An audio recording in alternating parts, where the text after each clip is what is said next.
For some of you, moving to Japan would be a dream come true, right? But interestingly, I know so many people from overseas that moved to Japan and hated it. Hi guys, this is Easy Japan.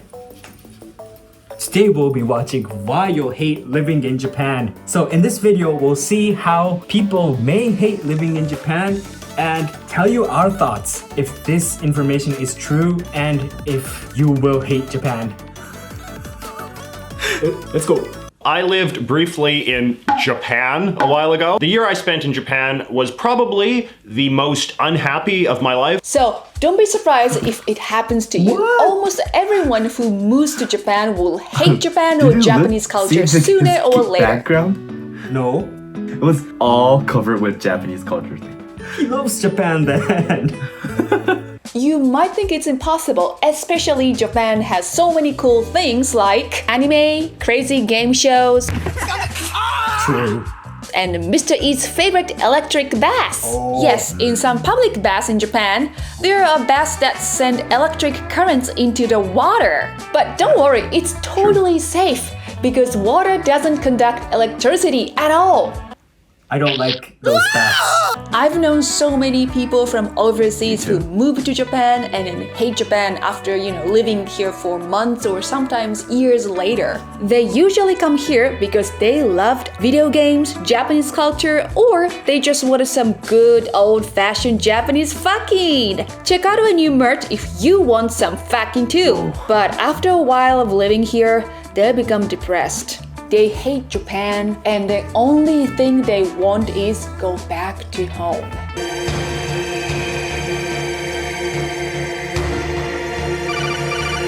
Snake, are you okay? Maybe it's just some kind of homesick.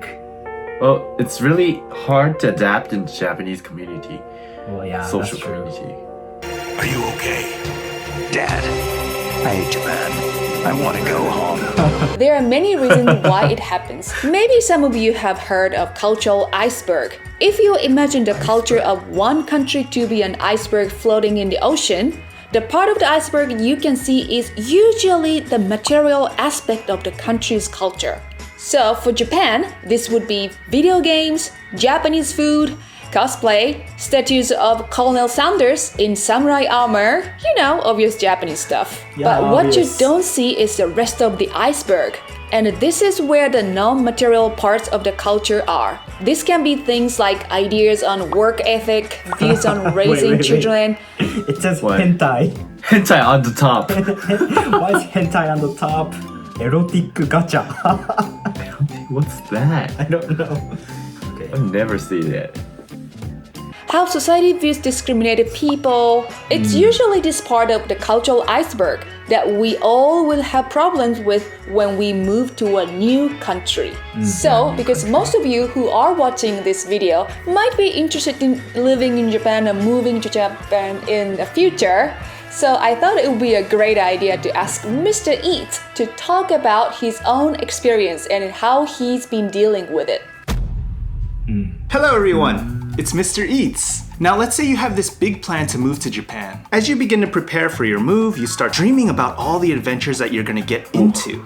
Your happiness level starts to go higher and higher, and then you finally make that trip across the ocean, you get off the plane, and you're standing smack dab in the middle of Tokyo. The sights, the sounds, the smells, the experience is all so overwhelming. Now every single thing that you're doing feels like a grand adventure and your happiness is just going through the roof. Welcome to the honeymoon phase. This is the first of 4 phases of culture shock that you're going to experience. Now for most people, this is the most incredible part about moving to a new country. You're going to love the culture, the language, and people. Seriously, you could get mugged in a back alley and you'll probably come out of it saying, wow, that was the most polite mugging I've ever had.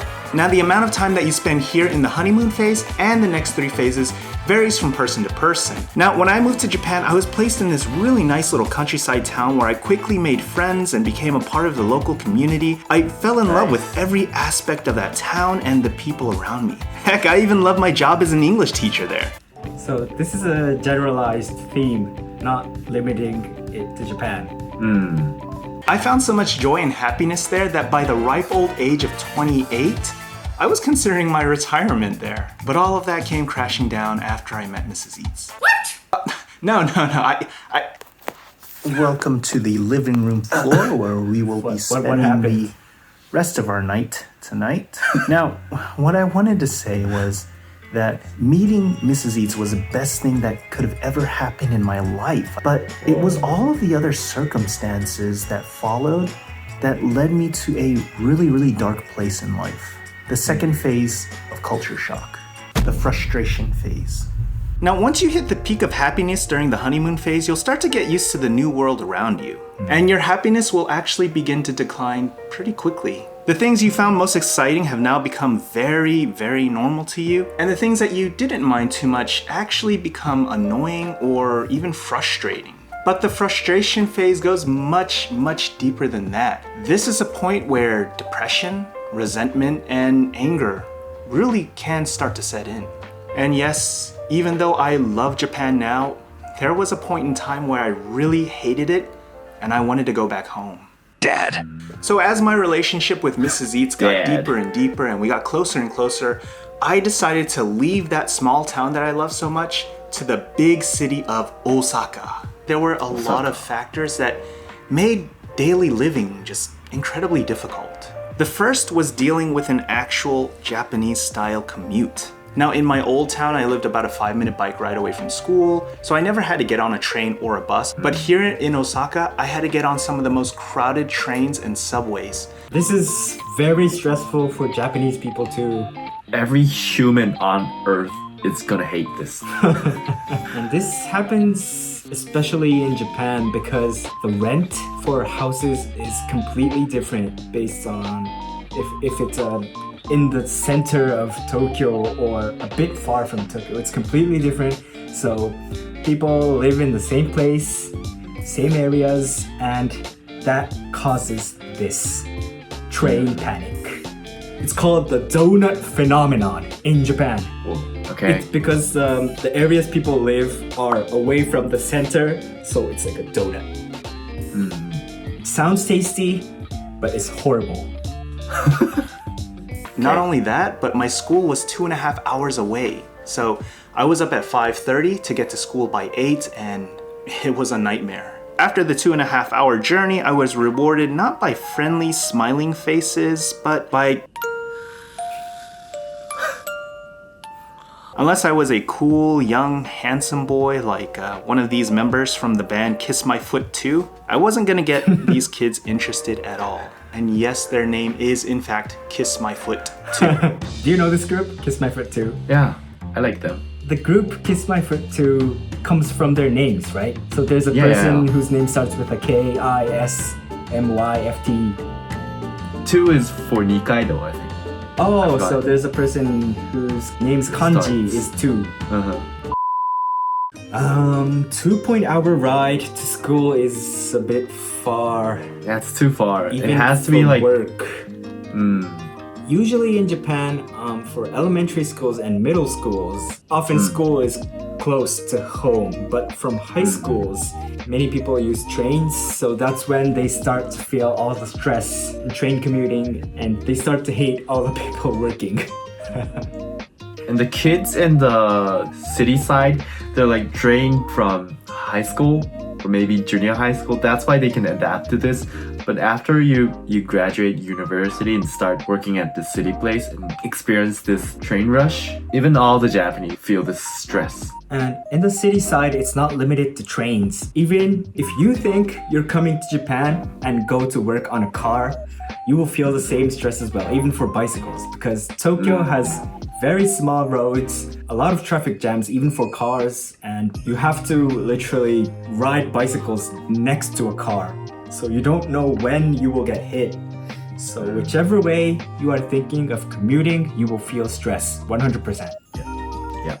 So every day became this nightmare of getting on packed trains, lecturing in front of disinterested students, and me just putting on this face like everything was okay. Job dissatisfaction is one of the biggest reasons why you will hate Japan, and it's one that I've heard from my fellow expats over the years. You'll most likely find yourself working as an English teacher at some point in your life in Japan. And while I did love teaching at the school that I was at in my small town, it really wasn't the case for my school in the bigger city of Osaka. And to add insult to injury, there is a glass ceiling when it comes to your actual salary.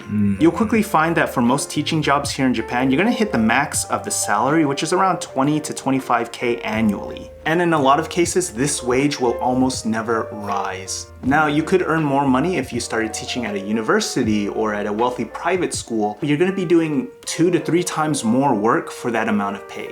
Now, while you're young and single, 25K isn't actually that bad. But once you start to settle down and you want to have kids, that 25K is not enough at all. And I haven't even mentioned that it's pretty common for Japanese women to quit their jobs after the child is born. So if you are a man and you are only earning 25K from your teaching job, you're gonna have to pick up a lot of part-time jobs in addition to your full-time job just to make ends meet. And trust me, it is insanely common how many of my expat teacher friends have part-time jobs on the side while they're still teaching full-time jobs. And here's another reason that you're gonna hate living in Japan.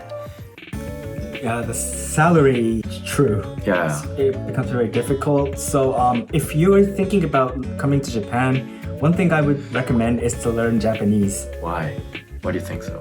Because if you're going to teach English, then as he said, the salary would have a glass ceiling as a teacher. But if you learn Japanese and work as how other Japanese people do, then you won't have to worry about your salary. Oh yeah. You only have little options if you're a non-Japanese speaker Right. living in Japan. But yeah, I know learning Japanese is difficult considering the kanji and the polite language. But the food is great. Yeah, the food's really great. The differences in work culture and relationships at the office. Going back to our cultural iceberg, this is the stuff below the water. Things like office politics, relationships with your coworkers, the expectations that they have on you at work, and so many other different factors that are very, very different from what you're used to back home. Japanese societal hierarchy also plays a huge role in the workplace, and it's really important for you to be not only respectful, but be willing to go above and beyond for your superiors at work. And of course, workplace bullying does exist in Japan, so if you ever find yourself being treated unfairly, don't be surprised if you're told to just gaman, do your best through this whole situation. One point here about the workplace. Yep. So I agree how he's saying it will be in a Japanese company, but it will be completely different if you get in an American company or a company from Europe. So if you are trying to not come to Japan because of this work culture, you should rethink that because it's completely different in countries from other countries. And in Japan, we have a lot of countries that are not Japanese. So as long as you try to look for companies like that, then this won't be much of a worry. I think he's talking about the TJC, TJC. traditional Japanese company. I didn't know that. So they have this solid culture that hasn't changed for years. Recently, like other companies, they kind of have this casual company culture. Right. So you don't have to be like so aware of this. Yeah. But the difficult part is the companies with a high salary are mostly TJC because they have a big, long history. They have the same traditions from modern Japan, so... Yep. Loneliness and feeling isolated is another really big thing that you're going to hate in Japan. Now, most people move out of that honeymoon phase way quicker than they can actually establish a good, solid friend group. And I'm not just talking about occasional acquaintances that you see from time to time and you don't mind chatting to every now and then. I'm talking about people that you can really trust. Friends that not only share the same interests and culture as you, but friends who you can really open yourself up to. But even if you are able to establish those kinds of friendships, not a lot of them have plans to live there for as long as you may plan to. So it may be entirely possible that your new best friend was already planning to move to Thailand 6 months after you got here. And it just becomes tired to go through the same motions over and over and over, rebuilding a friendship, only to see that person eventually leave. So as the stress piles up and the loneliness sets in, this is when you really start to hit the lows of culture shock.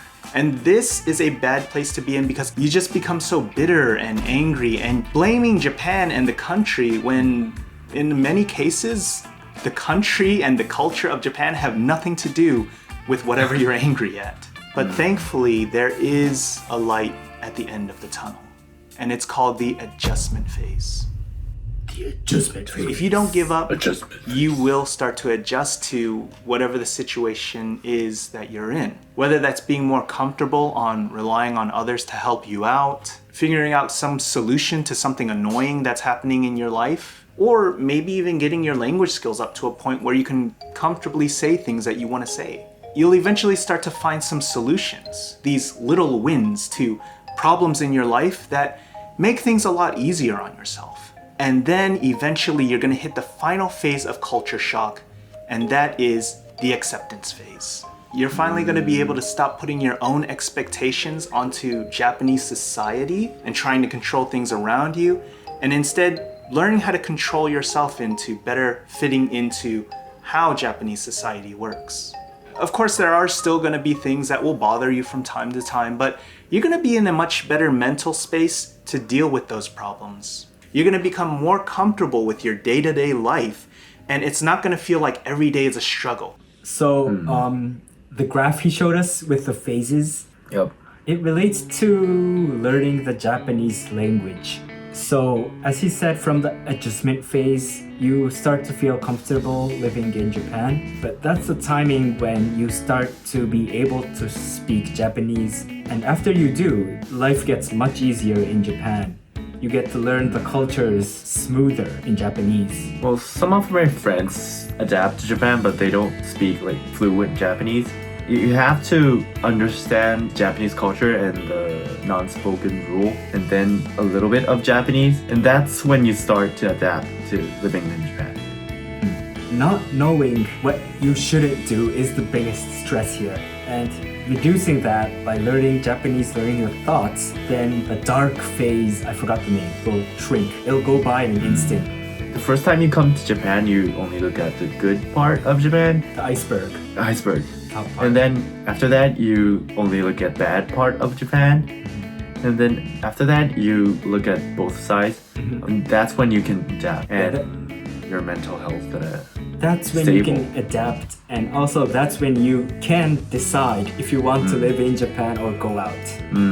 So moving out of Japan in that dark phase, I won't recommend that. Like, it's gonna happen in every new place you're gonna go. It's like women. When you meet a woman, you only see the good parts, and as time goes by, you get to see the bad parts of that woman, and after that, you get to decide if you want to be with this person or if you don't want to be with this person. You're right. It's how you feel about something, anything. But the part is that Japan is really different from other countries, and like they have this ancient culture from hundreds and thousands of years ago. So they have this different good part compared to other countries, but they also have this different bad part. That's why it's really hard to live in Japan while you're struggling to these bad parts.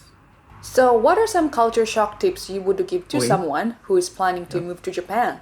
No matter who you are going to go through the phases of culture shock. And when you do eventually go through the frustration phase, always remember that if you can stick through it, you're eventually going to go through the acceptance phase, and then things will become much better after that. Try to learn the language as quickly as you can, because I would say that probably 95-99% of your frustration is going to be because you don't understand and you can't say what you want to say. That is exactly what I said. I might be Mr. Eats. Try to make friends with the locals. When you have friends that are local Japanese people, it's a lot easier to rely on them. And it's nice to know that these people are going to be here for as long as you plan to stay. Have a stash of your favorite foods in the closet for emergency situations whenever you're really missing home. There's something magical about it. It just makes you feel so much better, and it just relieves just a ton of stress. Exactly the same thing happened when I was living in New Zealand. It was a long time ago, and then there were no Japanese grocery store. But when I was living there, I missed Japanese snacks so much. it's really important to make sure that you're not putting your own expectations.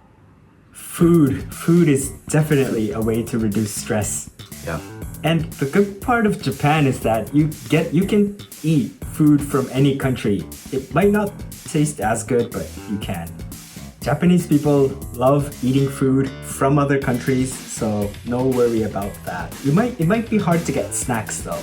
And it might not be authentic cuisine, but you can find a way. On what you believed Japan should have been, accept the culture for what it is, accept the people for who they are, and I think you'll be in a much better position that when you come out of the frustration phase, you didn't convince yourself that Japan is a bad country and Japanese people are all bad people. Moving to a completely new country with a different culture from your own country is just already overwhelming, right? If you have something that makes you really feel happy, for example, if you love drawing, bring your favorite drawing kits to Japan, and then, whenever you feel frustration or when you feel lonely, you start doing whatever you really enjoy doing it. If you are not happy, make yourself happy first. Then you can challenge, so you can recharge and then try again. So we talked a lot about the ups and downs of living in Japan, and everybody is going to go through them. But I'm pretty sure I can say that there's one absolutely positive thing that you're gonna find when you're living in Japan, and that is a Japanese convenience store. Yes, there's just so many amazing things about them that I talked about in this video. So make sure you watch it and I'll see you in that video. Thanks for watching. Okini! Okini. He stole my phrase. Convenience stores are a must for us. You can buy anything. Must go. Must go. Go! Muscle! In Japan, there's a convenience store next to a convenience store. Do you know why? Why? So say there's one convenience store here and one convenience store here. Two convenience stores. So the people who live around here will go to this convenience store. The people who live here go to this convenience store, right? Yeah. And what happens is that the people in the middle, they go to the closer convenience store, right? But if a convenience store moves a bit closer, then they get more customers because they used to only get customers only in this area, but living closer they get more because the middle changes. So the people, It's gonna invade the other area. yeah, they don't care about the other convenience store. They just want themselves to have more customers. That's why they go close to the other convenience store. Oh, you mean like 7-Eleven and Lawson? Yes. Different convenience Yes, stores? different convenience Not the stores. same ones? Not the same ones. Okay, Well, okay. It may be the same ones if it's franchised. I want to add one thing. If you're living in Japan, it's really easy to be lonely. You can spend the whole year without not even talking to anyone because you have this konbini and supermarket and you can do all the things alone. So that's why you have to little bit force yourself to get in some communities or relate to the local people while you're struggling living in Japan. Not only supermarkets or grocery stores, but the form of entertainment. There's a lot of types of entertainment where you can enjoy alone in Japan, especially video games, movies. You can do everything alone. Yeah, there's so many fun things you can do alone in Japan. One advice from me is to have a purpose or have something you want to do in Japan 5 years or 10 years later. If you don't, then if there's something you want to do, you will try to motivate yourself to learn English and engage with other people. But if you don't, then you will not know what you should do right now, which will lead to a long, dark phase. So to adapt, you should have a purpose or an objective, what you want to do in Japan. It can be anything. You can, you can say, I want to drink every night with someone. Then you can try to learn Japanese and know which stores have good drinks. If you like something about Japan and you come to Japan, you still can like it, but you're just living in another country and the new environment is gonna make you suffer. So you have to find new things that you like about Japan that's different from the things you liked before coming to Japan. Thanks for watching our video. Tell us your thoughts. Do you think you'll hate living in Japan or would you like to come? Please share us if you have any worries. We will try as much as we can. Stay tuned for our next video. Bye. Bye.